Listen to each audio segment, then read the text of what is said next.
Bonjour à tous, bienvenue sur Sabot Productions pour le 5e épisode de notre podcast.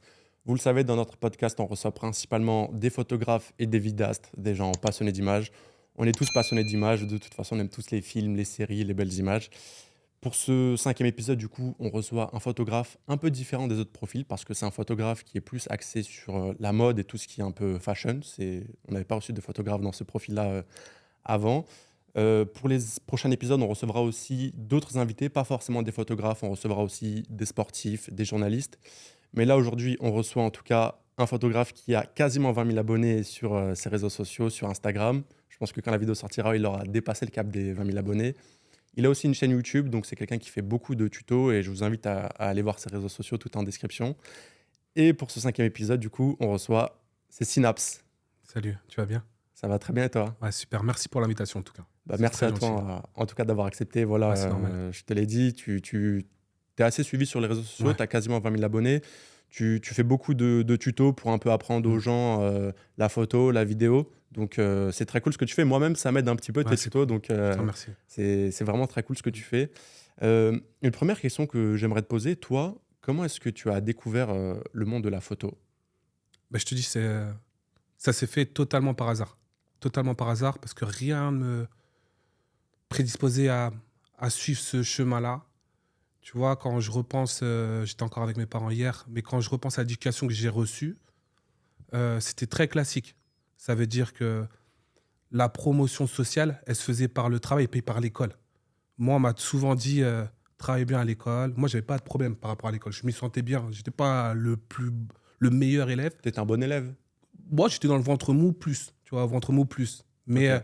l'école, ça n'a jamais été une contrainte pour moi. Et mes parents, ils m'ont toujours dit travaille à l'école, fais de longues études pour pouvoir avoir accès à un métier qui te donne une certaine sécurité financière, donc une certaine sécurité d'esprit, ce qui va te permettre par la suite de te projeter de manière sereine et puis après d'atteindre tes ambitions via le travail. La valeur travail a été très importante. Et tu vois, là, c'est quelque chose qui est très classique.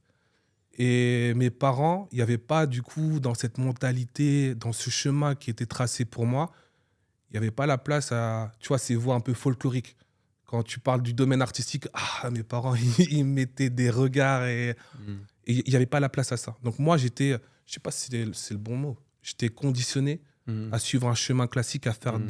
Des des études études. super longues. Après, moi, j'avais pas de problème avec l'école et puis ça me plaisait bien l'école, Ouais, ouais. à faire des études super longues, avoir un métier où je savais que chaque mois, j'allais toucher telle somme. Médecin, avocat, Voilà, moi, ce que tes parents voulaient. ouais, voilà, moi, je partais sur ça.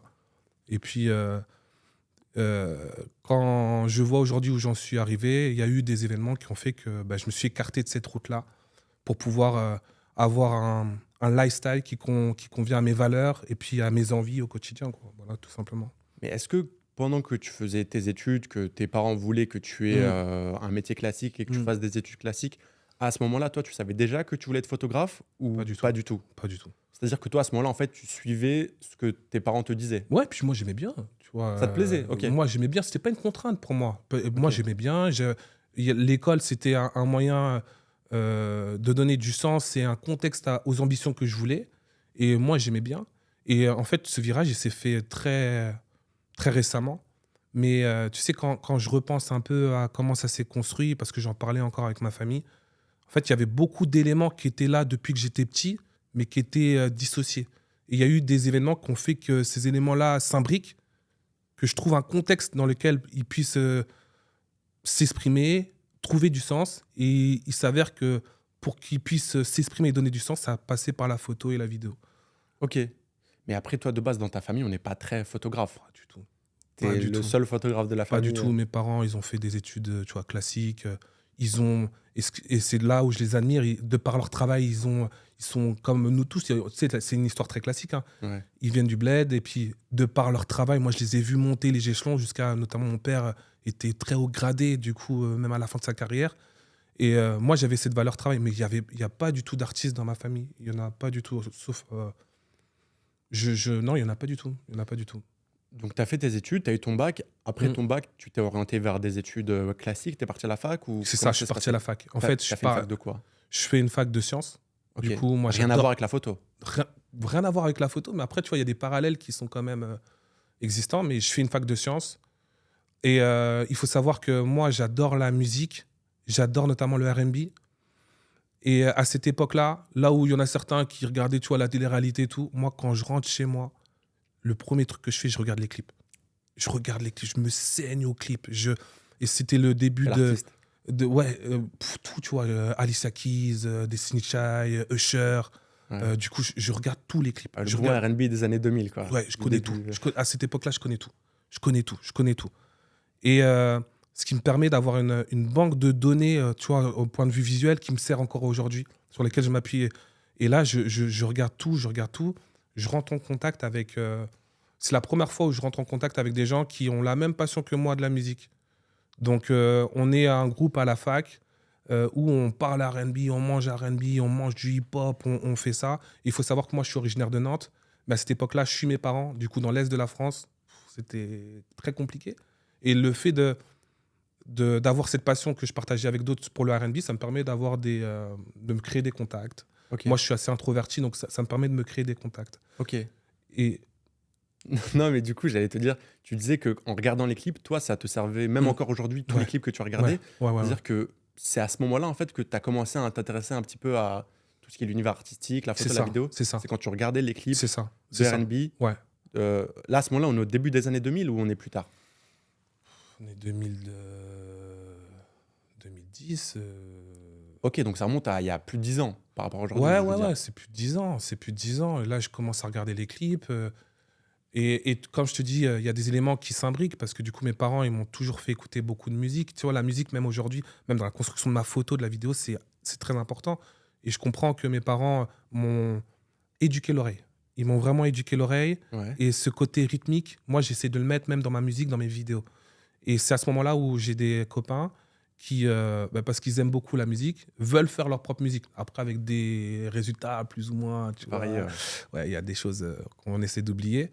Mais, et puis, quand tu as des copains qui commencent à se mettre dans la musique, ils t'invitent des fois à des tournages. C'est mes premiers tournages où moi, j'assiste dans un premier temps. Puis, des fois, il manque du monde, donc tu commences à prendre la caméra.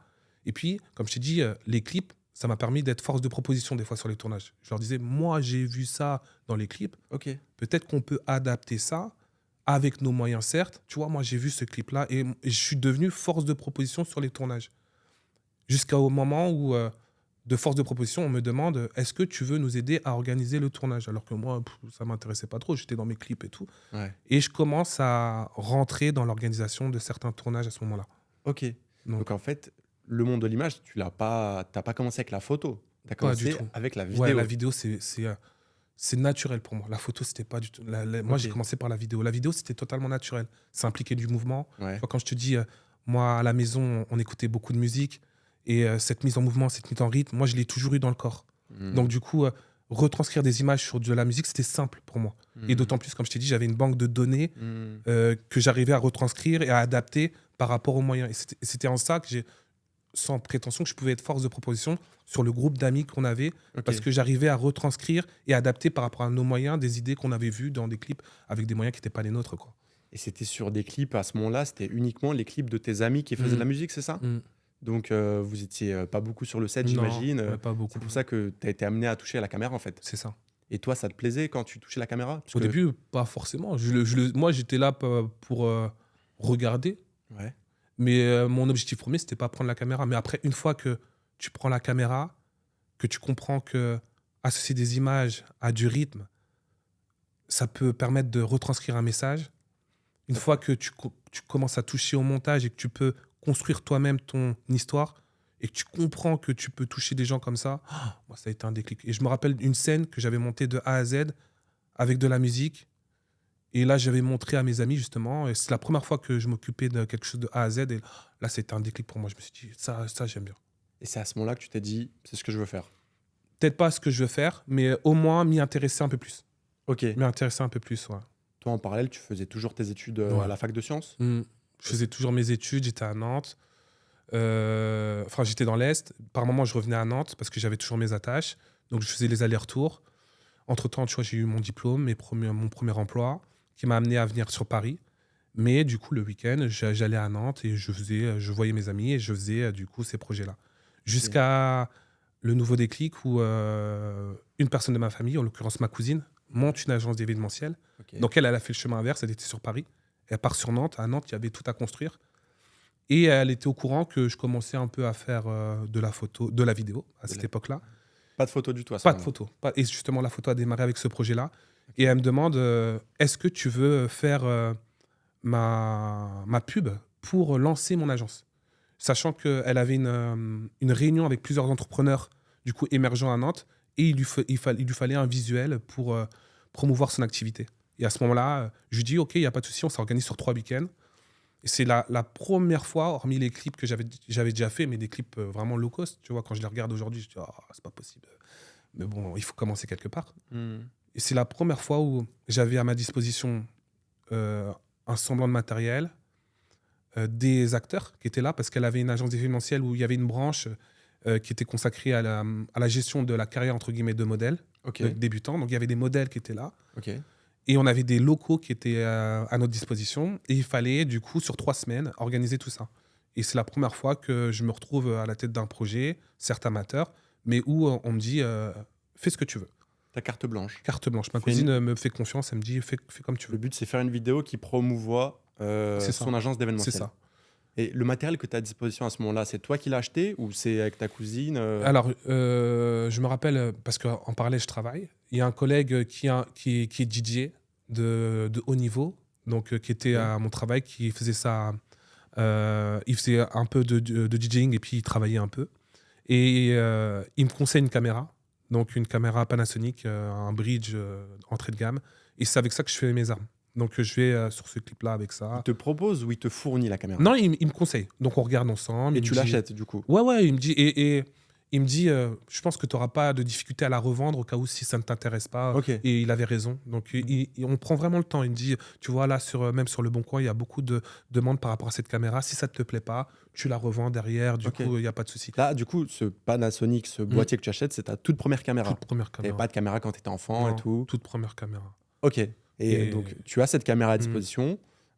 Tu fais du coup cette vidéo pour promouvoir l'agence Mm. d'événementiel de ta cousine. Mm. Et comment ça se passe du coup?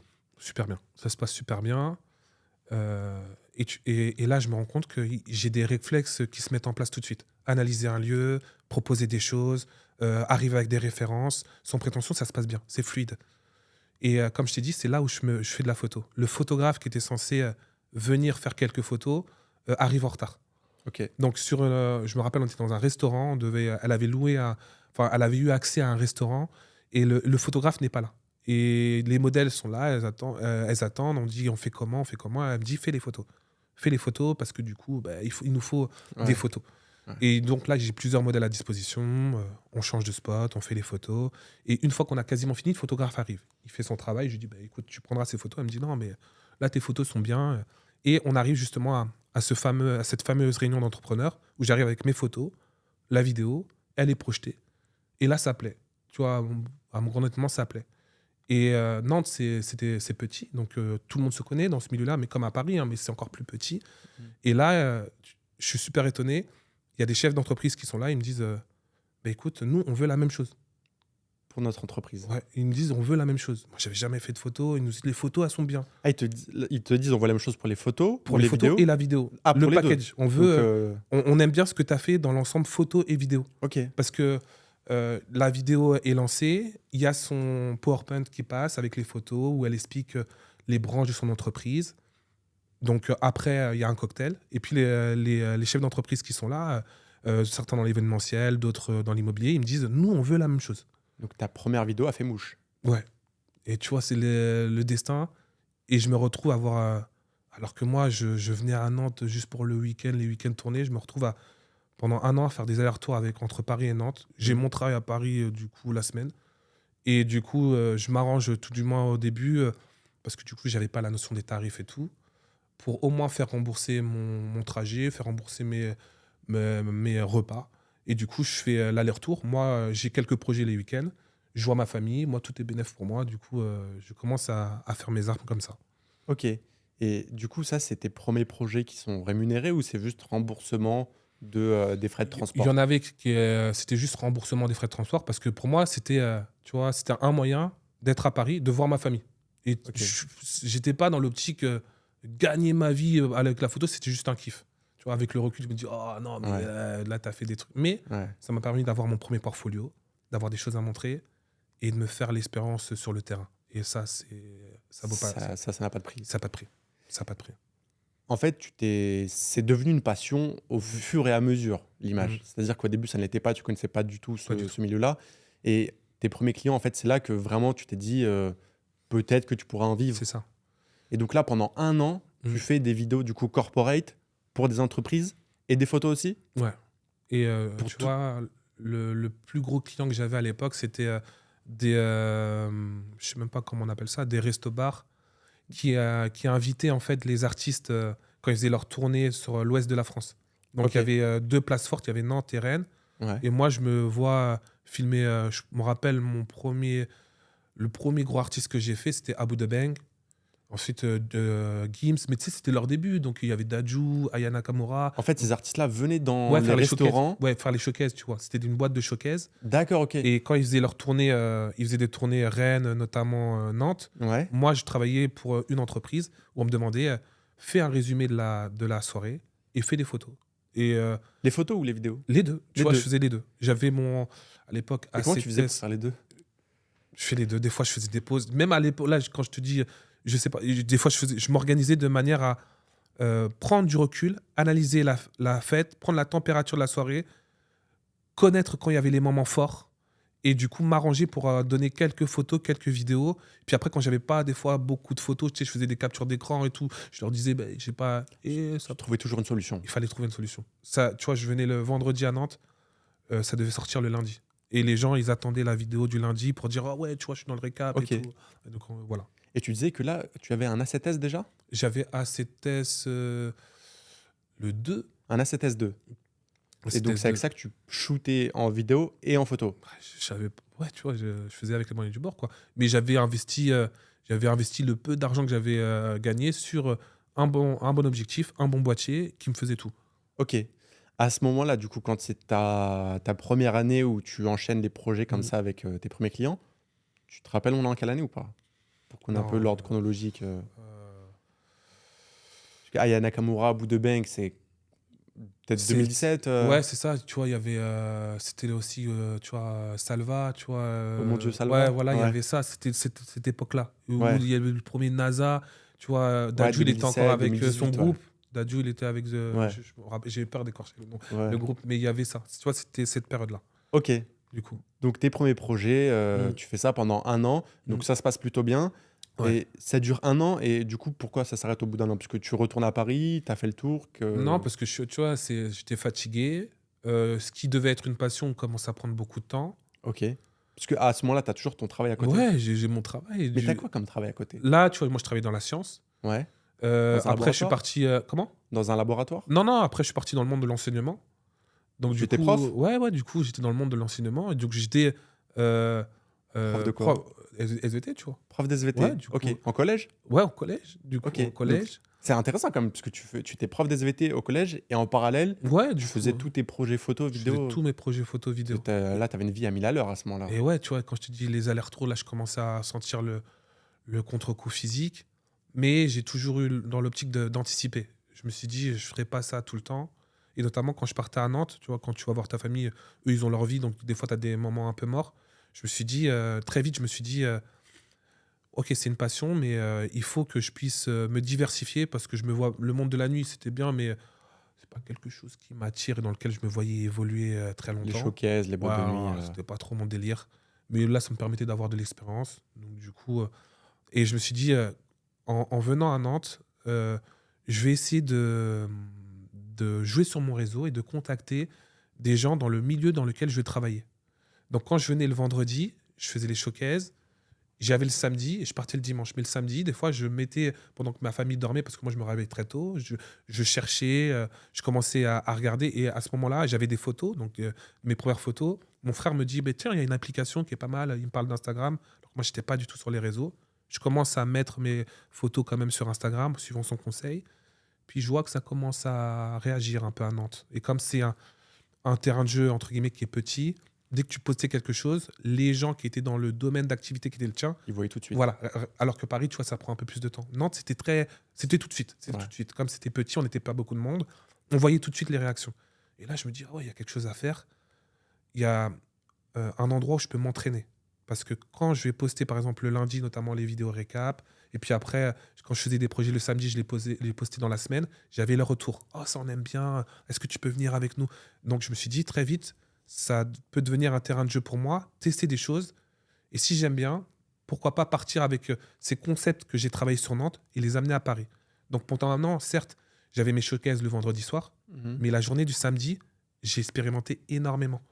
Et c'est là où j'ai commencé à faire mes premiers shootings photos, lifestyle, me dire, écoute, j'ai fait des photos, ça plaît un peu, est-ce qu'on peut pas pousser? C'est là où j'ai commencé à faire des clips un peu plus organisés, à travailler avec les groupes de Nantes, et du coup à me faire du réseau. Et ces groupes-là, certains, je travaille encore avec eux parce que tout le monde s'est sporté après sur Paris. Et Nantes, c'est devenu un terrain de jeu, un endroit où tu expérimentes, où tu as des retours très rapides et où tu te construis, mine de rien, un portfolio qui grossit au fur et à mesure. Et pendant un an, c'était très, très fatigant. Le rythme est toujours fatigant, mais c'était très, très fatigant, mais très formateur. Et quand on dit apprendre sur le terrain, moi, je l'ai fait pendant un an sur tous mes week-ends. Il n'y avait pas un week-end où je ne travaillais pas, où je ne me saignais pas à la photo. Sur tous mes week-ends. La semaine, je travaillais, je préparais mes projets et je les mettais en application le week-end. Tu voyais en fait, quand tu dis terrain d'expérimentation, tu essayais voir ce qui marchait et ce qui marchait moins à Nantes. Et ce qui marchait, en fait, tu le reproduisais à Paris parce que ça pouvait être plus grand à Paris. C'est exactement ça. Du coup, toi, en fait, la photo, la vidéo, tu as vraiment appris tout seul, par tes propres moyens, en autodidacte, quoi. Tu as fait beaucoup d'erreurs, j'imagine. Ouais, tu fais des erreurs. Tu fais des erreurs, mais tu fais aussi des erreurs qui te permettent, qui te servent de leçons, qui sont ancrées maintenant dans mes méthodes de travail. Je sais qu'il y a des choses qui m'ont tellement marqué que quand j'arrive sur un tournage, je vérifie si ça c'est fait. Et puis surtout, tu fais des rencontres et tu trouves ton style. Tu trouves ton style et tu t'expérimentes, tu fais plusieurs choses. Et ce passage sur le terrain, pour moi, ça a été fondamental. Ok. Donc, en faisant ces expérimentations à Nantes, du coup, qu'est-ce que tu as observé? Qu'est-ce que tu as commencé à faire à Paris par rapport à la photo et à la vidéo? J'ai compris déjà dans un premier temps ce que j'aimais et ce que j'aimais pas faire. Ok, Donc ça m'a permis de faire un tri très rapide. ok. Tu t'es tout de suite orienté vers ce que tu aimais plus. Voilà. Et c'est quoi ce que tu aimais plus? Moi, j'aimais, comme la tu l'as photo? très bien dit, hein, en me présentant la mode. J'ai ciblé les domaines, la mode, le sport, la musique, ces domaines et la danse. Je me suis dit, ces 4 domaines-là, j'aime bien. Ok. On m'avait proposé de faire des mariages et tout. Ça J'en fais toujours. ça te plaisait moins? Ça me plaisait moins. De faire de la photo culinaire, tu vois, ça me plaisait moins. Ok. J'avais des propositions où sur le plan financier, c'était intéressant, mais ça me plaisait moins. Et La c'est pub? aussi... Comment? La pub? La pub, si j'en fais là, du coup, la pub, j'aime bien. Mais il y a des choses que, certes, qui payaient bien, mais que je me voyais pas faire. Et c'est Ok. les premières fois où tu apprends à dire non, à dire ok, c'est bien payé, mais c'est pas mon délire. Ok. Donc tu fais le tri. Et j'arrive à Paris en ayant fait le tri. Et je Ouais. sais ce que j'aime, ce que j'aime pas. À ce moment-là, toi, du coup, t'es plus du tout prof d'SVT. Ah si, je suis toujours prof. Tu es toujours prof d'SVT. Ouais, je suis toujours prof. Parce que t'as pas assez de revenus pour vivre uniquement de Non, la parce photo et de la que vidéo? je kiffe, tu vois. Ah, parce que tu adores ton Je- travail. J'adore mon taf. Ok. J'adore la photo. Tu vois, mon quotidien, moi, coup- même aujourd'hui, j'ai pas l'impression de travailler. Tu fais ce que tu aimes bien. Et je kiffe, tu vois. Je kiffe. Ça me permet de parler d'autres choses avec les petits. Tu es toujours prof d'SVT aujourd'hui? Non, là, je tends à partir. Là, je tends à partir. Mais Ok. oui, je continue à travailler. Mais je kiffe, tu vois. Ok. Je kiffe. Et Parce quand je te dis, il y a des liens entre la photo et ces mondes-là, quand je le dis, il y en a mais il y a plein de liens. Et moi, je kiffe, en fait. Si à partir du moment où tu kiffes pas, tu fais en sorte de te donner les moyens de partir et d'être dans un domaine qui va te permettre de t'épanouir. Mais à cette époque-là, moi, je kiffe. De lundi au vendredi, je suis avec les petits, on rigole et tout. Bah. Le vendredi, tu kiffes, tu fais ton truc. Et mes semaines, c'est du kiff. En fait, je comprends les liens. Parce que sur tes réseaux sociaux, tu éduques beaucoup à la Voilà. photo et à la tu vidéo. comprends Et en maintenant. fait, en étant prof d'SVT, tu comprends. éduques aussi les petits, tu leur apprends, tu leur enseignes Tu comprends. les SVT. Et en fait, ce côté prof, en fait, on le retrouve sur tes réseaux sociaux, C'est sur ça. Instagram, avec tous les tutos que tu fais. Mais c'est pour ça aussi, en fait, que tes tutos sont bien. C'est parce que t'es prof à Ouais, je côté. te remercie. Non, mais après, C'est- avoir été prof, C'est très parce que du didactique. coup, là, avoir été prof, ça m'a permis, du coup, de trouver mon identité, de tester même des choses. Quand je te dis tester, le lundi, je testais des trucs avec les petits. Hein. Je me rappelle notamment Moi, je venais de Nantes. Quand j'ai dû arriver à Paris, j'arrivais avec ma mère, elle priait pour moi. J'espère que les petits vont pas te manger et tout. Et je me rappelle que c'est là-bas que j'ai vraiment eu le déclic et me dire que travailler avec de la musique, pour moi, c'était fondamental. J'ai fait rentrer, par exemple, la musique dans les salles de classe. Je faisais des cours de rap, tu vois. On faisait des cours en chantant. En SVT? Ouais, je te promets. Et c'est là où je me suis dit, ah ouais, la musique. Et c'est quoi un cours en chantant? Tu vois, j'avais fait une histoire où il y avait un rappeur qui se faisait agresser. Et Ok. chaque leçon, le rappeur faisait un freestyle permettant de donner du coup un mot-clé du coup par rapport à la leçon. Et les petits, ils regardaient ça Ah comme d'accord, ça. ok, Et ouais. j'avais scénarisé le cours. Et Ok. c'est là où j'ai T'as attiré compris leur que attention. voilà, c'est là où j'ai compris que quand tu construisais du coup de par l'image, de par la musique, tu pouvais construire une histoire et toucher les gens. Et ça, cette approche-là, après je l'ai mis dans ma photo, je l'ai mis dans ma vidéo derrière. La clé de toute façon d'une photo réussie, même d'une vidéo, c'est de raconter une histoire. C'est ça, C'est c'est ça. ça, Donc c'est toi, c'est ça, ça que tu essayes de faire en fait c'est avec ça, c'est exactement ça, tes photos et tes vidéos. c'est exactement ça. Donc du coup, quand tu arrives à Paris, tu l'as dit, tu as commencé à savoir ce qui te plaît, ce qui te plaît Mhm. pas. Donc tu as délaissé tout ce qui te plaisait pas pour te Mhm. concentrer vraiment sur ce que tu aimes. Du coup, là, à ce moment-là, tu es freelance. Mhm. Tu arrives à avoir des clients, à faire des projets rémunérés autour de ce qui te plaît dans la photo et la vidéo? Bah, au début, j'avais peur que ça soit compliqué, mais en fait, ça démarre très vite. J'ai eu là, une chance inestimable, pardon. C'est comme on le verra par la suite, le poids des rencontres peut accélérer certaines choses. J'arrive à Paris, je me dis, moi, j'ai envie de développer ce côté danse. C'est quelque chose que j'aime bien. Je contacte des danseurs et ils me disent oui tout de suite. Et parce que j'arrive avec mes images de Nantes. Mhm. Et notamment, je tombe sur un danseur où ça se passe super bien. Je tombe sur une de ses vidéos sur Instagram. La séance se passe super bien. Je me rappelle, il arrive très en retard, donc j'ai le temps de réfléchir à ce que je vais faire. On fait quelque chose et tac, c'est fluide. Et il me dit, bah, écoute, moi, je vais organiser un événement où il y aura tous les gros danseurs de la région parisienne, ou du moins une grosse partie des gros danseurs.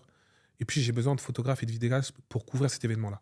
Moi, je te laisse carte blanche, il n'y a aucune obligation, et vois cet événement-là comme un centre d'entraînement, aussi bien pour les danseurs, parce que les gros danseurs vont venir encadrer les danseurs un peu plus débutants.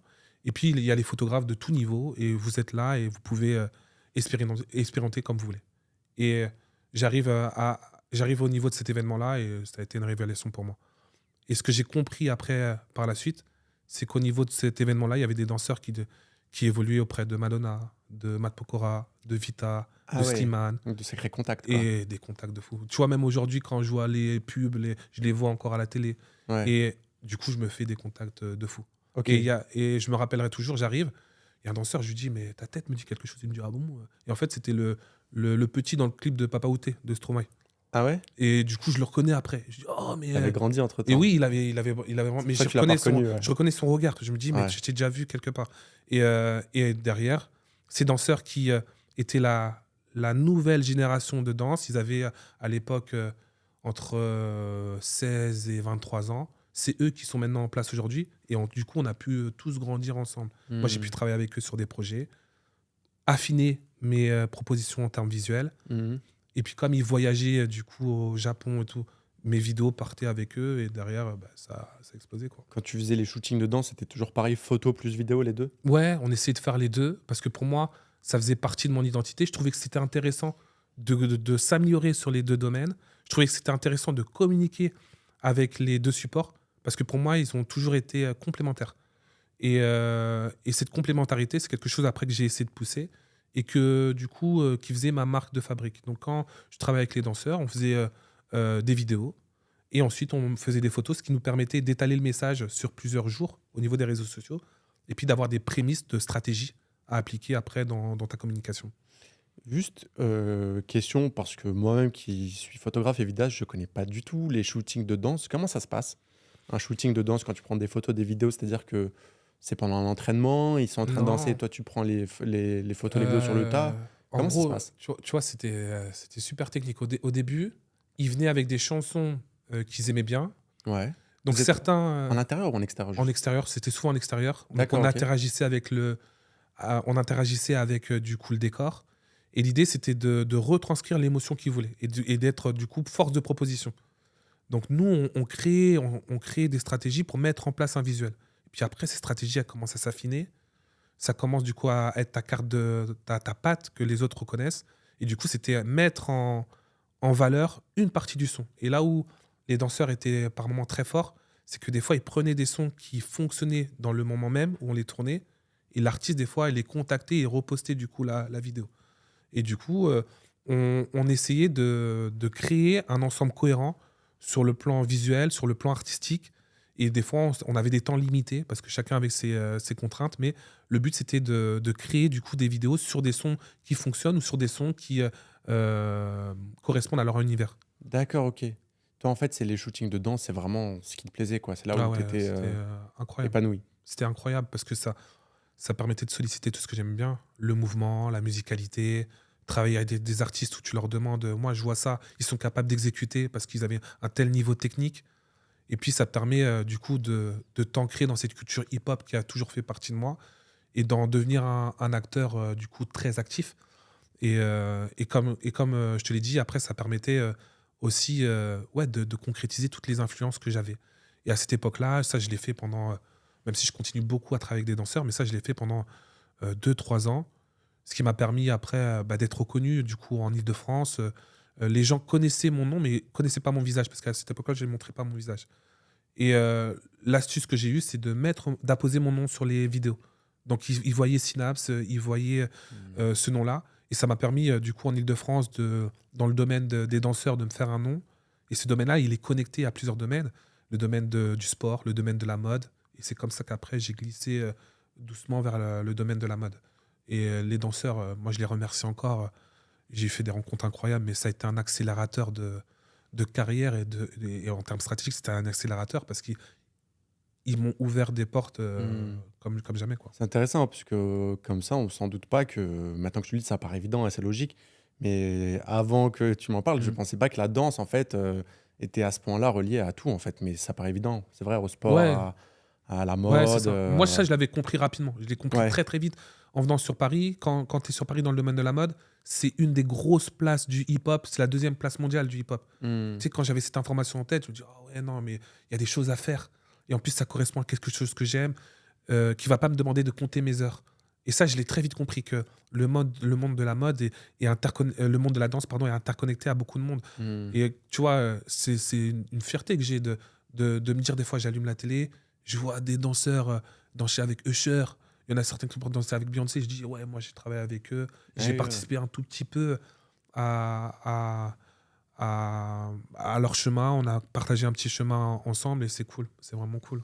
Tu l'as dit, du coup, à ce moment-là, toi, tu commences à avoir les prémices d'une stratégie sur les réseaux Ouais. sociaux, à poster, à essayer de créer une communauté. C'est à quel moment que tu t'es dit, vraiment, je vais essayer de créer une communauté sur les réseaux sociaux à travers les photos et les vidéos que je poste? Après, tu vois, c'est pas mon délire de créer une communauté. Le terme stratégie, des fois, il est venu vu de manière néfaste, mais je l'ai compris que récemment où des fois, il faut penser à ce que tu vas faire pour pouvoir justement simplement faire grossir ton business. Mais à cette époque-là, j'étais pas dans la stratégie. Et des fois, ça m'a joué des tours. Il y a des moments où j'ai dit non à certaines choses qui auraient pu, certes, me faire gagner énormément de followers, mais qui correspondaient pas à ce que je voulais faire. Et encore aujourd'hui, c'est le cas. Quand ça correspond pas à ce que je veux faire, ben, Tu n'hésites pas à dire non. j'hésite pas à dire non. Si Alors ça qu'au ne correspond pas début, à ce que tu veux, tu refuses. je refuse. Alors qu'au début, j'avais un peu de mal, tu vois, t'oses pas dire non. Ah ouais, quand même, il y a une opportunité, il a beaucoup de followers. Mais le fait également, tu vois, d'être avec des gens qui sont pas du tout dans le domaine de la photo euh, et qui te permettent d'avoir un avis extérieur dessus, ça te permet de dire non. Ils te disent, mais non, mais lui, même s'il a beaucoup, ça ne correspond pas du tout à ce que tu veux faire, passe ton chemin et puis construis, prends Hmm. peut-être plus de temps pour arriver où tu veux arriver. Mais en tout cas, fais ce que tu aimes avant tout. Donc, ce terme de stratégie, je ne l'ai jamais eu, je l'ai pas encore au terme actuel. Et tu vois, là, tu as parlé du nombre d'abonnés. Pour moi, c'est quelque chose auquel je ne fais pas, C'est pas honnêtement. quelque chose que tu as cherché? Non. C'est-à-dire que là, aujourd'hui, tu as 20 000 abonnés sur Instagram. Mhm. C'est venu, en fait, à force de poster Mhm. ton contenu. Et dis-toi qu'au début, je ne montrais pas du tout mon visage. Je me rappellerai toujours la première fois que j'ai montré, oh, il ressemble à ça. Les commentaires, ah, Synapse, Mhm. il est noir en fait. Le Ah, face Synapse. reveal. Et tu vois, au début, j'avais un masque. Je ne montrais pas du tout. Ah ouais, On me t'avais un vo- masque? on me voyait pas du tout. On me voyait pas du tout. Ok. Et c'est que, tu vois, je suis retombé, j'ai un projet à préparer là, en mai, avec une personne que j'ai connue à mes débuts. Elle m'a fait la remarque, et, tu vois, aujourd'hui, tu fais des tutos, mais au début, on ne te voyait pas du tout. Au début, je voulais qu'on parle de moi pour ce que je fais, pas pour ce que je suis. Mhm. Et ça a été très important parce que, mine de rien, tu vois, je souffrais un peu du syndrome de l'imposteur. Je ne me sentais pas légitime et tout. Et je voulais vraiment qu'on parle de mes photos dans un premier temps, qu'on parle de mes vidéos avant de me montrer, avant de montrer qui je suis. Et encore là, je montre que 10% de qui je suis. Mais cette notion de stratégie, elle est importante à avoir. Mais pour moi, au quotidien, c'est pas quelque chose qui guide euh, mes axes de travail, mes choix. C'est pas quelque chose. C'est à quel moment que tu as commencé à faire tes premiers tutos et que tu les as postés sur Instagram, tu te rappelles? On est en avril 2024 au moment où on tourne cette vidéo. Est-ce que c'était il y a très C'est longtemps? à la sortie du. Non, c'est peut-être il y a 1 an et demi, 2 ans. Ouais, 1 an et demi. 1 an et demi? Ouais, 1 an et demi. Ça a été quoi ta démarche? Naturellement, tu t'es dit, j'ai des connaissances en photo, en vidéo, j'ai envie de partager ça Ouais, avec, c'était ça. mes abonnés sur Instagram ou c'est ça? Quelle a été ta démarche Tu sais, par rapport à c'était ça? toujours être cohérent à mes valeurs, à mes envies. Tu vois, comme je t'ai dit au début, moi j'ai fait de l'enseignement parce que c'est quelque chose que j'aimais et Ouais. quelque chose qui me manquait. Et c'est quelque chose qui est en moi. Du coup, partager avec les Tu as autres, besoin de transmettre en voilà, fait, c'est ça? Ok. c'est un truc qui me fait vibrer. Ça te Et fait. puis j'avais la chance d'avoir un autre domaine, une autre passion. Et puis je me suis dit, mais pourquoi pas les mettre Bien ensemble? sûr, Pourquoi pas les associer à ce moment-là? Et encore aujourd'hui, c'est quelque chose qui me fait vibrer, qui m'a. ça t'anime. Ouais, ça m'anime. Et je peux faire des journées où je dors que 2 heures parce que en pleine nuit, j'ai une idée. C'est ce qui s'est passé cette nuit, hein. J'ai une idée. Je vais dire, OK, on peut transmettre ça comme ça. Bah. Et c'est quelque chose qui m'anime. J'ai pas l'impression de travailler. Et c'est à ce moment-là où je me suis dit, pourquoi pas associer mes deux passions et pourquoi pas en faire quelque chose de concret, quelque chose qui peut rythmer mon quotidien, qui peut rythmer ma vie professionnelle. Et c'est à ce moment-là que j'ai fait ça. Donc, il y a toujours cette part-là de gestion de clients. Mais à Mhm. côté de ça, transmettre, j'ai appris ça, mais peut-être ça peut aider quelqu'un d'autre, peut-être que du coup ensemble on peut avancer. Et aussi, c'est aussi un peu la volonté de donner quelque chose que j'ai pas eu moi quand j'ai débuté, où j'ai passé énormément de temps des fois sur YouTube pour trouver la vidéo qui me permette de trouver le réglage et peut-être aider ceux qui sont dans ma situation, celle qui était à mes débuts. C'est surtout ça qui m'anime également. Ok, bah c'est super intéressant. C'est tes deux passions en fait, c'est l'image et transmettre Ouais, c'est ça. le savoir, quoi. Mm, C'est ça. mm. Tu parles du syndrome de l'imposteur, toi tu l'as? Ah, tout le temps, hein. Je pense que quand tu l'as plus, enfin, il s'est estompé, mais je l'ai tout le temps. Je me remets tout le temps en question parce que, tu sais, une autre passion que j'ai eue, c'est le sport. La remise en question, ça doit faire partie de ton quotidien. Et tout le temps, je me remets en question. Tout le temps, dès lors que je sors une vidéo, tu sais, des fois, je peux la regarder 10 fois, mais au bout de 10 fois, je me dis ça, j'aurais dû faire ça comme ça. Il faut être éternel insatisfait. Et je me dis, il faut toujours prouver que tu mérites, tu vois, les clients qui viennent à toi. Toujours prouver les mots d'attention que tu as. Quand tu reçois Ah, ta vidéo m'a aidé, ça fait plaisir, mais il faut mériter ces mots-là. Et je me dis toujours que je suis jamais arrivé et que il faut toujours être dans le travail, dans l'évolution. Et ce syndrome de l'imposteur, il fera toujours partie de moi. Et j'essaie de l'estomper, de faire taire cette voix-là qui me dit ah non, mais elle sera toujours là. Tu l'as même aujourd'hui Ah, encore, tout tu le l'as temps. toujours un peu. Moins Toujours. qu'avant, mais toujours un peu. Ça se manifeste d'une autre manière, mais Ok. ça sera toujours là. Et heureusement, moi je me dis heureusement, c'est toujours cette petite alerte qui dit attention, il faut que Tu tu te te donnes mettes envie en de te mouvement. surpasser. Voilà, moi je suis toujours dans la compétition, tu vois. Ouais. J'aime bien ça, j'aime bien la compétition, je me challenge. Et au moment où j'aurais plus cette voix-là qui me dit peut-être que je serais arrivé au bout de quelque chose et il faudra changer, quoi. Tu disais que là, juste à l'instant, que parfois tu te réveilles en pleine nuit, c'est-à-dire que parfois tu es en train de dormir, Mm. d'un coup tu te réveilles parce que tu as Mm. une idée et tu la mets en application tout de suite. Ouais, j'ai la chance, tu vois, de dormir très peu. Moi, je dors 2-3 heures par nuit. Sérieux? 2-3 heures par Ouais, nuit? je dors. Mais c'est dangereux ça. J'ai toujours été comme ça, tu vois. Mes parents, ils dorment très peu. Quoique maintenant, ils dorment un peu plus. Mais Tu dors très peu parce que tu es comme ça ou parce que en fait parce que tu je as suis comme trop ça. d'idées et Non, que non, non, tu parce que penses à. je suis comme C'est ça. Et juste que tu es comme ça puis, naturellement, quoi. je pense que c'est les deux, tu vois, parce que j'ai des idées et parce que je suis comme ça. Et je pense que c'est un cercle qui s'est entretenu. Et ça me permet de toujours mettre mon cerveau en activité. Je pense que c'est important de l'être comme ça. Et puis, c'est ma manière de fonctionner. Et souvent, je suis pas quelqu'un qui va travailler la nuit, mais la nuit, c'est le moment où je mets en place mes idées. Tu sens que tu es plus productif la nuit? Ouais. Moi, si tu sais, les clients suivaient, moi, je mettrais les tournages entre 3 heures et 8 heures. Après, tu vas dormir, tu fais ta journée. Parce que dès que je me réveille, j'ai le besoin de travailler. Je sens que mon cerveau est sain, lavé de tout ce qui s'est passé. Et c'est généralement moi, entre 3 heures et 8 heures du matin où je suis productif, où je fais mes trucs. Entre 3 heures et 8 heures du matin, mais du coup, tu dors à quel moment? Bah, tu dors. Tu dors. 3 heures à 8 heures, Des fois, je normalement, fais. Tu vois, des fois, je me lève 3 heures. À 6 heures, je fais une micro-sieste, un quart d'heure. Et puis, généralement, je dors en fin de journée vers 17-18 heures, là où je fais une petite Ah sieste. oui, tu as un rythme de sommeil qui est vraiment très Mm. perturbé, entre guillemets, Ouais, qui n'est pas ouais. classique du tout, Ouais, quoi. qui n'est pas du tout classique. Mais c'est intéressant. En tout cas, on sent que tu es vraiment passionné aujourd'hui. Mm.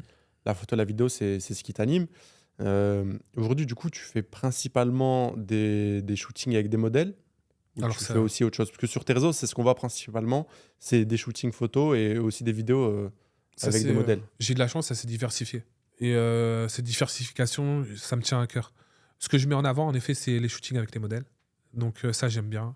Parce que tu vois, ça allie tout ce que j'aime bien, mon amour pour la musique, mon amour pour la R&B, mon amour pour le mouvement, mon amour pour l'esthétisme. Du coup, donc je travaille avec des modèles femmes, des modèles hommes.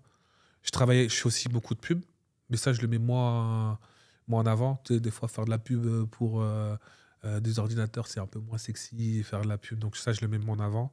Et puis, il y a cet aspect coaching qui commence à prendre... Tu fais du coaching? Ouais, du coup, cet aspect, ça commence à prendre... Coaching photo, vidéo? Là, beaucoup de vidéos, la photo, ça va arriver.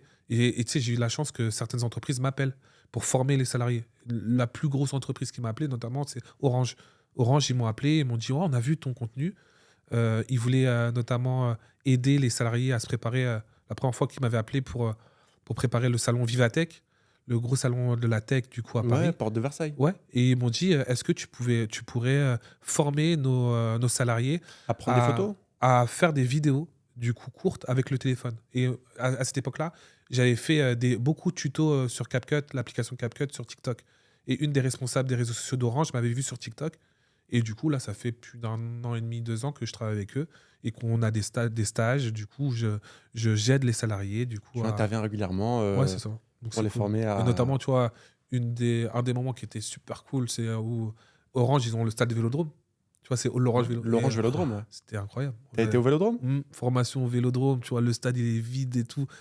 Tu rentres dans les loges, c'était incroyable. En fait, c'était Incroyable. le lieu de formation, c'était à l'intérieur du Ouais, stade. à l'intérieur du stade. Incroyable. Je suis parti au Parc des Princes, je froissais certaines... Le stade, il est incroyable. J'étais jamais parti au stade. Oh, je suis resté comme ça. Et elle m'a dit, vas-y, prends des photos pour les... Et là, tu te fais plaisir, tu vois. Tu as l'arc de cercle là, du stade avec marqué Marseille et tout. C'était incroyable. Là, ils ont ramené la coupe, la Ligue des Champions et tout. La formation dans le stade Vélodrome. Incroyable. Incroyable. C'était incroyable. Mais pourquoi tu mets pas ça en avant sur tes réseaux? Ce serait magnifique, ça. Non, ouais, il faudrait. Mais ce jour-là, c'était la formation la plus incroyable. Ah oui, c'est du sacré contenu, ça, quand même. Et tu travailles avec d'autres entreprises comme ça, comme Orange ou... Après, oui, des entreprises un peu, sont un peu dans la réputation un peu moindre, mais ça commence à se mettre en place dans mes demandes au quotidien, de la formation. On fait souvent appel en fait à toi pour former les salariés à la prise de photos et de vidéos. C'est ça, via notamment le smartphone, parce que c'est un des outils qu'ils ont régulièrement. Et puis après, ça m'a permis même de faire des contacts avec les salariés qui m'ont appelé. Donc, il y en a certains qui m'écrivent souvent comment on fait ces réglages et tout. Il y en a avec qui je me suis super bien entendu. Et puis, ça m'a permis de faire du contact derrière également. Ok, en fait, tu as toujours eu ce côté transmission, quoi. Ouais, tout le temps. Que ce soit en tant que prof d'SVT avec les petits, que ce soit sur tes réseaux sociaux, tu fais des tutos, avec les salariés, tu interviens pour les former. C'est ça. Bah, du coup, toi qui es dans la transmission, je suis obligé de te demander comment on fait une bonne photo. Après, ça dépend des sensibilités de chacun, mais tu vois, pour moi, déjà la photo, c'est être capable de gérer l'interaction que tu vas avoir avec l'autre. Quand tu fais de la photo, et moi je l'ai compris avec le recul, c'est parce que tu aimes aller vers l'autre. Donc c'est est-ce que tu es capable de bien retranscrire cette interaction, ce feeling que tu as su construire avec la personne, certes sur un moment donné, mais c'est ça. Et moi, j'accorde beaucoup d'importance à tout ce que tu vas mettre en place avant la photo, tout ce que tu vas mettre en place après la photo, c'est vraiment une expérience. Et pour moi, une bonne photo, c'est une photo qui traduit cette expérience que tu as vécue. Tu vois, quand je vois ta photo de Kylian, magnifique, ben, c'est cette interaction, Merci. cette ambiance que tu as su retranscrire, mais cette interaction avec d'autres humains, du coup. Même si l'interaction n'est pas directe, mais c'est comment tu arrives à retranscrire cette interaction-là. Et une bonne photo, on pourrait le retranscrire sur un point de vue technique, mais je préfère, même si la technique n'est pas bonne, tant que les émotions sont bien retranscrites, c'est ça. Et pour moi, c'est ça une bonne photo. Quelque chose qui retranscrit le moment que tu as vécu, avec le bon timing, avec la bonne intention. Toi, du coup, tu transmets beaucoup ton savoir sur la Mm. photo, sur la vidéo et même en sciences, du coup. Ouais. Mais est-ce que les personnes à qui tu transmets ton savoir, elles, en retour, elles t'apportent quelque chose? Ouais, totalement. Et comme je t'ai dit, hein, la photo, c'est un échange. Et quand tu as compris ça, tu fais preuve d'humilité. Moi, j'ai pas peur de dire, OK, je me suis trompé, OK, j'avais pas vu la chose comme ça. Et en effet, notamment les danseurs, ils m'ont appris. Et il y a eu une rencontre, notamment en danse, qui a changé ma vie, qui a changé ma manière de penser les vidéos. Tu vois, un jour, je suis avec une chorégraphe. Ils font du coup un stage intensif avant leur première représentation. Et elle me dit, moi, je t'ai incorporé dans la chorégraphie. Je dis, comment ça et tout. Tu vas danser? Et elle me dit, pour que tu puisses filmer, j'ai prévu tes placements. Et je me retrouve, en fait, à danser avec la caméra, à danser avec les danseurs. Comment tu fais pour Tu faire sais, les deux? Pour non, filmer et danser en même tu sais, temps? j'avais le stabilisateur, Ouais. et elle me dit, à tel moment, tu dois être là. À tel moment, tu dois sub. Et en gros, tu te retrouves à, tac, à bouger avec les danseurs. D'accord, Bam, ok. bam, bam, bam, bam. T'es dans la Corée, quoi. Je suis dans la Corée. Et Ok. j'avais jamais vu ça. Et elle m'a dit, OK, en gros, quand on a travaillé la Corée, il y a des points clés. Et je pense que tu as à même de comprendre ces points clés et tu vas être avec nous. Et, euh, et tu vois, quand tu parles d'échange, ce moment-là, il a changé ma manière de penser le mouvement, de filmer. Je me rappelle, je rentre chez moi, j'étais choqué, j'étais comme ça. On me demande qu'est-ce qu'il y a. Je me revois, je dis, mais j'ai vécu un truc que j'ai jamais vu. Et je te promets, ça m'avait jamais fait ça. Je suis resté 1 heure comme ça, voire plus. Je repense en truc et je devais retravailler avec eux le lendemain. Le lendemain, quand j'ai compris comment elle voulait qu'on travaille, et puis après, on avait retravaillé ensemble, du coup, Amel, du coup, on avait retravaillé ensemble plusieurs fois. Incroyable. Et derrière, quand tu dis, elle m'a appris à bouger. Elle m'a, je savais bouger, mais elle m'a appris comment bien bouger, comment bien me positionner pour capturer du mouvement. Et il y a eu un avant, un après. J'ai pu le remettre, tu sais, quand je te disais, je fais des vidéos de danse, j'ai pu incorporer ça. Et là, j'ai eu des demandes qui ont commencé à tomber, à tomber, à tomber. On est à Paris, tu vois, il y a les événements comme la Fashion Week qui amènent des étrangers. Je commence à travailler avec des Coréens, des Australiens, des Sud-Américains. Quand ils viennent, oui, Synapse, on a vu tes trucs américains. Et là, là, c'est la folie. Là, je commence à avoir des demandes de fou. Des demandes de fou. Et là, c'est parti. Là, c'est parti. En fait, tu finis jamais d'apprendre, quoi. C'est ça. C'est-à-dire qu'aujourd'hui, ça fait plusieurs années que C'est tu ça. fais de la photo, de la C'est vidéo. ça. Tu pourrais penser, et on pourrait penser que ça y est, tu maîtrises tous les aspects. Mm. Mais en fait, tu finis jamais d'apprendre, quoi. Non, on finit jamais. Jamais. Jamais. Après, je pense que toi aussi, dans la création, tu connais ça. Hein. Tu vois un truc sur YouTube, tu te dis, oh, comment ils ont fait. Et là, tu commences à regarder, il est 19h, tu regardes le truc, il est minuit. Et moi, tout le temps, même dans mes semaines, je veux toujours avoir un moment où je suis curieux de ce qui se passe dans le monde de la photo, de la vidéo, et je vais apprendre des techniques, ou je vais revoir des techniques, parce qu'il y a des choses, des fois, que je n'ai pas utilisées depuis longtemps, et je m'impose ça. Toujours avoir un moment où tu fais preuve d'humilité, tu vas apprendre des autres. Tout le temps, tout le temps, tout le temps. Et c'est pour ça, notamment, que là, dernièrement, j'ai fait des meet-ups, des rencontres et tout.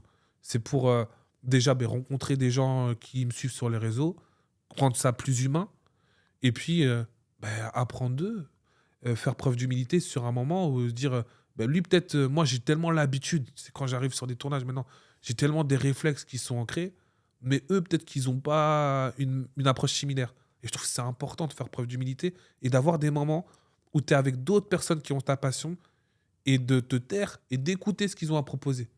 Même si eux, des fois, ils se disent oui, tu as des abonnés, tu vois, tu me dis, les abonnés, ça veut rien dire. Du coup, on fait là, on a un appareil ensemble, on fait de la photo, puis d'écouter. Et souvent, sur ces événements, je suis rentré, je me suis dit, ah ouais, le gars, il a un truc intéressant. Putain, est-ce que je peux pas remettre ça dans ce que je propose et toujours aller chercher les influences, toujours essayer de consolider ton style, mais tout en étant ouvert par rapport à ce qui se passe à côté de toi. C'est intéressant, on sent vraiment que ça t'anime en fait, ce Ouais, côté d'échange et de transmettre. Les meet-up que tu organises, ouais. comment ça se passe? On va mettre de toute façon, pour te Ouais, soutenir, carrément, hein, on va mettre c'est les lourd. meet-up qu'il organise en description si jamais vous voulez vous inscrire pour rencontrer d'autres photographes, d'autres vidéastes et même pour rencontrer Synapse, pour échanger et vraiment créer une communauté et se faire des contacts. Quand tu organises des meet-up, Mm. comment ça se passe? Où est-ce que c'est? En extérieur, en intérieur? Comment ça se passe? Moi, j'aime bien l'extérieur. L'intérieur, j'ai un peu plus de mal, même si j'ai fait beaucoup de studios et tout. Mais ça correspond pas à mon approche initiale. Tu vois, comme je t'ai dit, j'ai regardé beaucoup de clips. Moi, je regarde les rues et tout, de New York Ouais, et tout. Moi, l'extérieur, j'aime bien. Généralement, on se donne rendez-vous sur un endroit. On a une thématique, un mood board, des modèles. Parce que là, j'ai eu la chance de travailler avec beaucoup, beaucoup de modèles. Et puis, mes réseaux permettent d'avoir des modèles, donc de ramener des modèles. Leur montrer les lieux.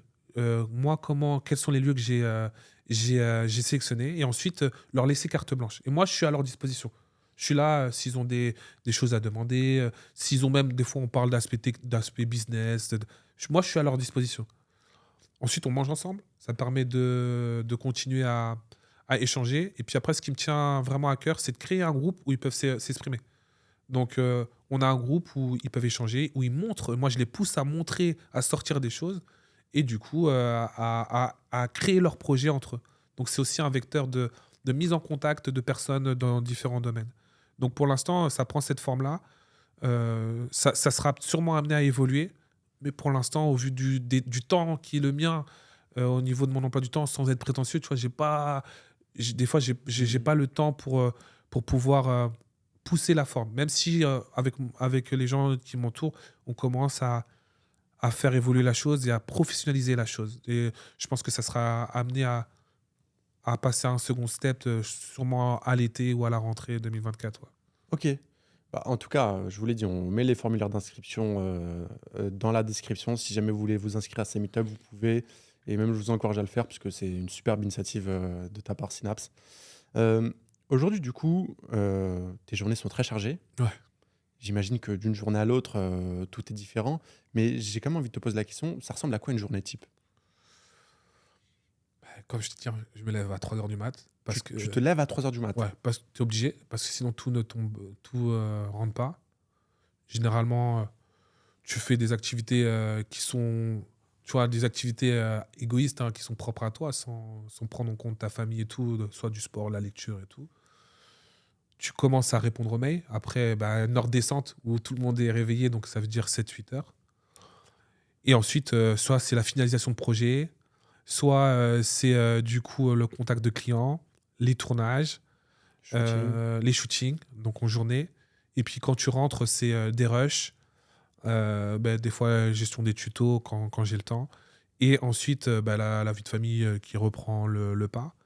Et avant de dormir, même quand tu es fatigué, c'est l'organisation de tes journées à venir. Et il faut également compter de la prospection, des journées de prospection, des journées de, comme je t'ai dit, de formation personnelle.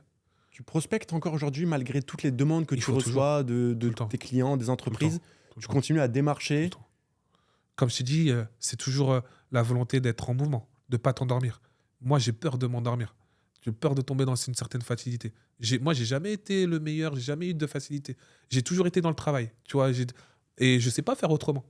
Donc, et mes parents, moi, ils m'ont éduqué comme ça. Moi, je parle d'éducation de mes parents parce que moi, c'est quelque chose qui m'a marqué, qui me tient à cœur, et je les remercie pour les valeurs qu'ils m'ont données. Mais moi, j'ai toujours été dans le travail. J'ai besoin d'être en mouvement. Et je sais que quand je suis pas dans le mouvement, je m'endors. Ah, la flemme et tout. Moi, j'ai besoin d'être dans le mouvement pour être créatif, pour toujours. Ok. Donc, ouais, il faut prospecter. Mais on sent que tu as vraiment ce mindset d'entrepreneur. Tu vois, tu dis, tu te lèves à 3 heures du matin. Ouais. Tu es la première personne que je reçois qui me dit ça. Ce mindset-là, vraiment d'entrepreneur, de toujours prospecter, Mm. chercher des clients, Mm. jamais prendre quelque chose pour acquis, ça devient d'où? Est-ce que tu as toujours été comme ça? Ou est-ce que c'est au fur et à mesure de ton Ah, parcours que tu as eu vraiment cette mentalité d'entrepreneur? tu vois, je reviens sur ça, hein, l'éducation. Moi, tu sais, je ferme les yeux, j'entends mon papa qui dormait pas beaucoup non plus, être levé à 3 heures du matin. Je l'ai toujours vu travailler. Ma maman, je l'ai toujours vu s'occuper de nous, travailler. J'ai toujours... Donc, c'est les modèles que tu as en face de toi. Moi, cette valeur travail, elle a toujours été très présente dans ma famille.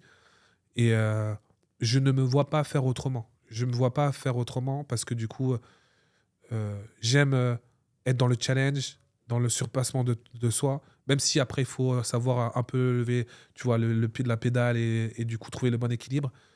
Mais je trouve aussi ça te permet de toi connaître tes limites, de te connaître également, de te challenger. Et ce mindset d'entrepreneur, il vient au fur et à mesure. Tu fais des erreurs, tu apprends. Mais du coup, je trouve aussi pour toi t'accomplir personnellement, c'est bien d'adopter un mindset, comme tu dis, qui est en cohésion avec tes ambitions. Et pour l'instant, c'est quelque chose qui me convient. Si ça ne me convient pas par la suite, je mettrai tout en œuvre via le travail pour changer ma situation, pour pas me plaindre. Et du coup, pour avoir accès à ce dont je prétends. Toi, du coup, aujourd'hui, ça fait plusieurs années, grosses années que Mm. tu es dans ce monde-là, de l'image, de la photo, de la vidéo. Est-ce que tu as remarqué des évolutions entre les moments où tu as commencé et aujourd'hui, en Ouais, 2024? il y en a eu beaucoup, hein. Déjà, il y a beaucoup plus de personnes. La concurrence, elle est accrue. Le rapport, comme tu le dis, par rapport aux réseaux sociaux, ça a changé beaucoup de choses dans la production de tes photos, dans les raisons qui peuvent te pousser à faire des photos, des vidéos, dans les raisons qui peuvent te pousser à t'installer. Et moi, je déplore des fois, c'est pas forcément les bonnes raisons. Il y en a qui ont compris que l'image, c'était un vecteur important aujourd'hui, même sur le plan financier. Et des fois, l'argent, du coup, parce qu'il y a beaucoup d'argent, l'argent est des fois le moteur de certains. Et après, ce qui a changé, c'est aussi que il y a beaucoup de gens qui ont un attrait pour la photo, pour la vidéo. Il y a un marché qui s'est créé. Il faut pas être du coup hypocrite sur ça. Et, et aussi notre manière de consommer la photo a changé. Tu vois, quand je vois le fait d'imprimer, quand tu dis, même là, ça me fait Ça réfléchir, existe hein. depuis longtemps, hein.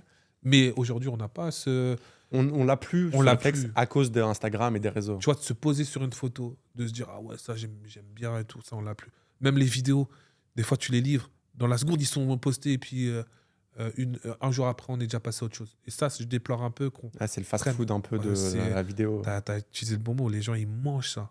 Ils mangent des Ouais, ils photos, consomment. ils consomment. Après, ben, ça crée du marché. Et du coup, tu vois, il y a toujours du pour et du contre. Ça crée du marché. Mais je te dis, moi, je parle très honnêtement. Moi, l'argent, ça n'a jamais été mon moteur. Quand tu vas prendre du plaisir, quand tu vas être bon dans quelque chose, t'inquiète pas, tu vas toucher ton argent. T'inquiète pas. Moi, c'est ma philosophie. T'inquiète pas, si tu travailles bien, tu prends ton plaisir, l'argent, ça va venir. Par contre, il y en a qui ont pris la chose à l'inverse, qui pensent d'abord à l'argent, puis après, comment prendre du plaisir. Et j'en parlais déjà avec des amis mais récemment, où je leur disais, moi, des fois, j'ai refusé des gros contrats. Parce que quand tu vas prendre ton plaisir, t'inquiète pas, ça va venir, ça va rentrer. Et du coup, il y a aussi, ben, voilà, c'est l'argent qui est rentré dans le monde de la photo et ça a changé beaucoup de choses. Hmm. Ça me fait plaisir ce que tu dis, parce que du coup, en voyant les photos, tu penses à imprimer tes photos sur toi aussi maintenant? De fou. Je t'encourage à le faire en tout cas. Parce que tu sais, on me le dit souvent. J'avais fait un petit livre parce qu'il y avait un magasin qui m'avait contacté à mes débuts. Ce livre-là, je le regarde des fois avec nostalgie. Il est sur mon étagère et tout. Et je me suis toujours dit, tu sais, quand je suis arrivé dans vos locaux, quand j'aurai mes locaux, j'aimerais bien des photos qui m'ont marqué. Hmm. Mais je me dis, pourquoi attendre ce moment-là? Bien sûr.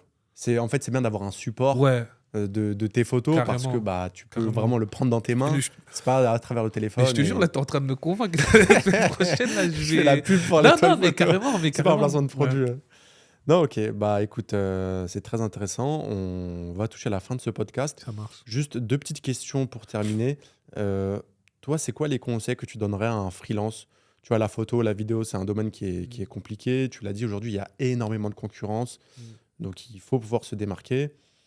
J'imagine que toi, tu dois recevoir beaucoup de messages, parce que Mm. moi-même, j'en reçois, alors que j'ai moins d'abonnés que toi, sur des photographes, des jeunes photographes qui voudraient se lancer, sur quel matériel acheter, comment trouver des clients. C'est quoi le conseil que tu donnerais à quelqu'un qui est freelance, qui voudrait se lancer dans la photo ou dans la vidéo? Bah, j'en vois peut-être deux. Euh, Le premier, c'est de se lancer, de pas trop réfléchir. Dans le sens où Tu vois, on a parlé du syndrome de l'imposteur. Des fois, ça te met des biais mentaux. Et de tenter de faire tes photos, elles seront pas bonnes. On a tous fait des photos ratées, des vidéos ratées, mais commencez par faire quelque chose. Il faut faire quelque chose. Et puis le deuxième, c'est de se former. Et on l'oublie trop souvent, hein. C'est peut-être pas les meilleurs photographes ou les meilleurs vidéastes qui vont avoir la plus grosse part de marché. C'est ceux qui vont être capables de mieux se vendre. Et ça, malheureusement, tu vois, même à l'école, on le dit pas, mais le fait de savoir te vendre, ça va te permettre des fois d'aller même au-delà de certains, peut-être, difficultés techniques. On va plus aller appeler du coup quelqu'un qui sait mieux mettre en valeur ses produits que quelqu'un qui a une bonne technique mais qui ne sait pas du tout se vendre. Et si tu veux te lancer une activité photo et vidéo, il faut investir du temps, certes, dans la technique photo et vidéo, mais donc aller regarder du YouTube, pourquoi pas te rapprocher d'une école, mais surtout investir du temps dans l'entrepreneuriat. Comment gérer ton entreprise, comment te vendre. Tu vas pas vendre des photos, des vidéos, tu vends un service. Et il y en a certains, quand ils se lancent, ils oublient ça. Ils pensent parce que tu vas faire des belles photos, des belles vidéos, tu vas avoir des clients. Non, tu vends le service qui englobe la vente de photos et de vidéos. Donc c'est peut-être ces deux conseils-là, se former et puis tenter des choses. C'est très intéressant ce que tu dis et je me permets de rebondir parce que je suis très d'accord avec toi. Et surtout, aujourd'hui, il y a plein de gens qui sont bons, mais en fait, celui qui va réussir dans le business de la photo, de la vidéo, qui va réussir à générer le plus d'argent, c'est pas celui qui sera le meilleur en tant C'est ça, que photographe et vidéaste, c'est c'est ça, celui qui sera le meilleur en marketing. c'est ça. C'est celui qui va réussir le mieux à se vendre, à avoir une image de marque C'est exactement ça. à travers ses photos, ses vidéos et même sa personne avec C'est le exactement personal ça. branding. Donc, je suis assez d'accord avec ce que tu as dit. Et peut-être dernière question pour terminer ce podcast, toi, c'est quoi tes actualités et tes envies pour l'avenir? Est-ce que tu as envie de continuer à toujours faire ces deux aspects de la photo, de la vidéo, de continuer à transmettre et d'éduquer à travers tes réseaux sociaux comme tu le fais? C'est quoi tes envies pour l'avenir? Voilà, c'est continuer à se professionnaliser, continuer à étendre son réseau. Comme je t'ai dit, prendre du plaisir. Aller là où tu vas prendre du plaisir. Aller là où tes valeurs sont respectées. Donc là, ça passe par... là, je commence à faire quand même beaucoup de pubs. Euh, J'aspire du coup à continuer à en faire. La formation, c'est quelque chose qui m'intéresse, qui m'anime. Donc, j'ai des ambitions par rapport à ça. Ça prendra le temps que ça doit prendre, mais du coup, ça commence à se mettre en place. Et puis, mon ambition première aussi, c'est, tu l'as dit, hein, les journées sont remplies, c'est de trouver le juste équilibre entre ta vie artistique et ta vie personnelle, parce que les deux, l'un nourrit l'autre. Et des fois, je l'ai vu quand ma vie professionnelle, elle était trop chargée, la vie privée en pâtissait, et du coup, ton équilibre n'était pas bon. Donc, rester ambitieux, tout en trouvant le bon équilibre, c'est vraiment ça mon mindset. C'est prendre du plaisir, être ambitieux, parce que du coup, c'est bien beau de dire, ouais, on va faire de belles photos, mais faut manger, et il faut prendre du plaisir et tout, tu vois. Et trouver le juste équilibre avec ma vie perso. C'est vraiment ça mon ambition. Ok, et ben en tout cas, Synapse, Merci à merci toi. beaucoup pour tous tes conseils, Non, pour c'est cool, merci à toi. cette conversation et merci d'avoir accepté l'invitation encore une C'est fois. normal, c'est normal. C'était un Non, super c'est épisode. normal. Merci à vous en tout cas d'avoir regardé cet épisode avec Synapse. Je vous mets tous ses réseaux sociaux en description et son formulaire d'inscription si jamais vous voulez aller dans son meet-up pour le rencontrer et rencontrer aussi d'autres photographes et d'autres vidéastes. Il y a nos réseaux sociaux aussi en description. Merci à vous encore une fois d'avoir regardé. Je vous donne rendez-vous dans 2 semaines pour un autre épisode du podcast. Et d'ici là, je vous dis à bientôt.